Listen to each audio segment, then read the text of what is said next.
I love him. He'll be out of our lives forever. You don't even love him. How am I supposed to?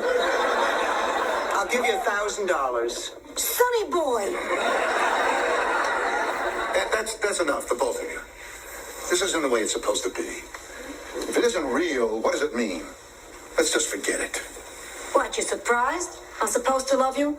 Oh, sure, Stan. I love you. I love you for knocking up my daughter when she was 17 years old. For sponging off Sal and me for 8 years. For cheating on Dorothy left, right, and sideways. Oh, yeah. I love you.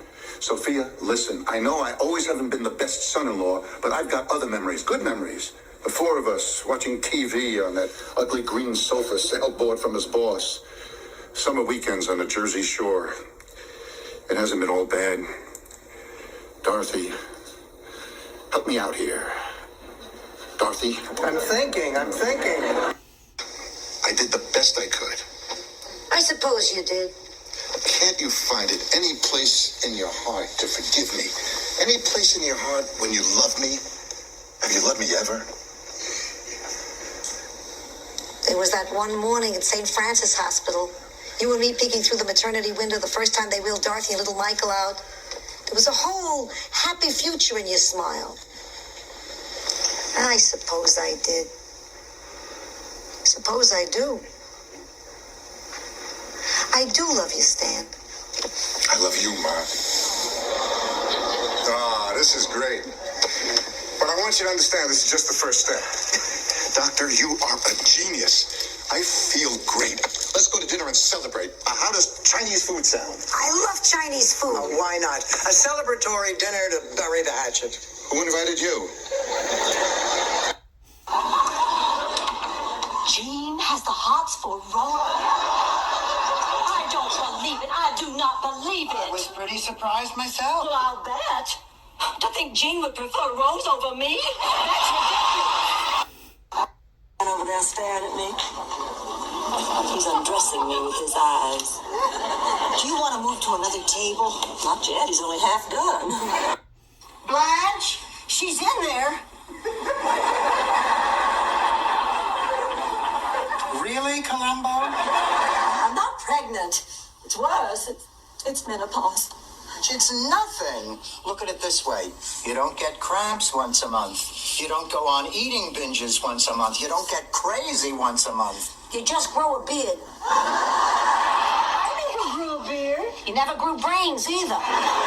You know, I don't know. Maybe he's just too down to earth and nice and decent for me. You know what I mean? Yes. Oh, I'm sorry, Sophia, but the answer's no. Fine, break an old lady's heart. If you need me, I'll be out back with the rest of the garbage. Don't worry, she'll get over it. And even if she doesn't, who cares? We're gonna meet I'll be all right. You all go schmooze with Bert and his Hollywood buddies. I'll just stay here and hack my... Red ring around the outside. Oh, that's my lipstick. I don't like coconut. Oh, that's disgusting. That piece of chocolate was in your mouth and I just put it in mine. Big deal. We took a bite out of the same piece of chocolate called C. Everett Koop. Oh, no, we can't cancel. Oh, Frank, first grade is when kids take an interest in reading. Why can't we recast it with adults? Where are we going to find an adult with the childlike naivete to play Henny Penny? First place, it is unlikely that Gloria murdered her father. Statistics show that patricide is overwhelmingly a male crime, although daughters frequently murder their mothers.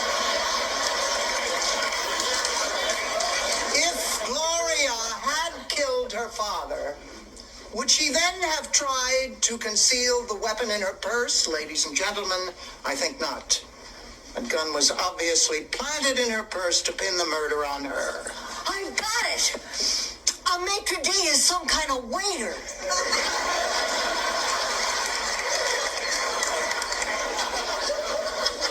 On the other hand, Philip would never pick a Mayan sacrificial knife as a murder weapon. Too obvious.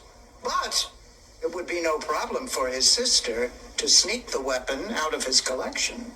This woman's pathetic. Oh, big news. Tear out the front page. 82-year-old marries an 88-year-old. Chances are she's not after his body.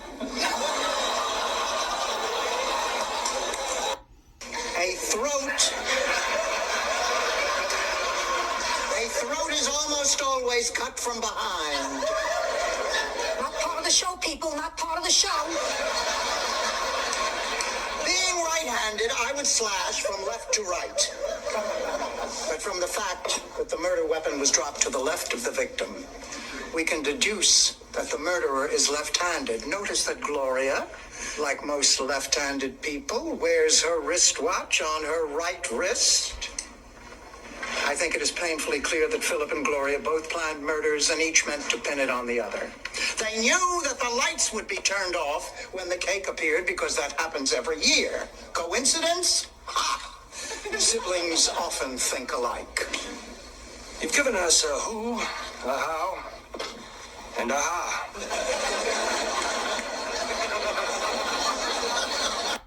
You're on vacation.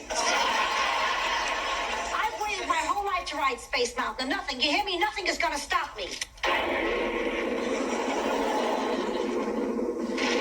Why are you always taking her side? Take me now, Lord. No one expects trouble from a cow. The plan was we would drop these highly trained killer cows behind the enemy lines. It wasn't until they were airborne. Was the rest of the evening really build up an appetite. Oh, hi. I didn't expect to see you girls up so late. I'm just having a snack. Dorothy's the one having an affair at a motel. Do excuse my mother. She's a little upset. She just found out she has the same hairdresser as Whoopi Goldberg. This is my associate, Bobby Hopkins. Detective Mullins, I am Blanche Devereaux, and these are my roommates, Dorothy and Rose. They're innocent. I'm not. No, Bobby, you don't have to write that last part. That was just a cover. Look, I'm sorry to take up your time at this hour, ladies, but I'd like to ask you a few questions. Well, of course. I am single. I'm free on Saturday night. And I can arch my back until my head touches my heel. You don't mind, Al? I'd like to write that one down. Won't you sit down? I'd like to ask you about your next-door neighbors, the McDowells. They're not who you think they are. You mean we invited the wrong people to dinner?